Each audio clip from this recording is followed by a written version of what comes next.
Hello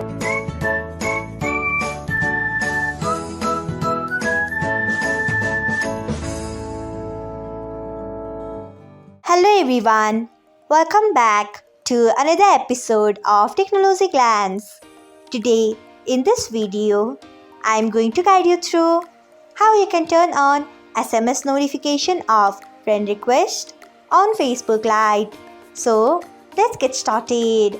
Firstly, open Facebook Lite app in your device.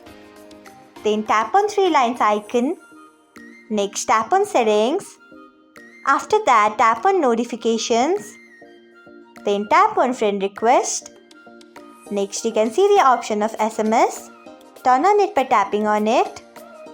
So, this is how you can turn on SMS notification of friend request on Facebook Lite.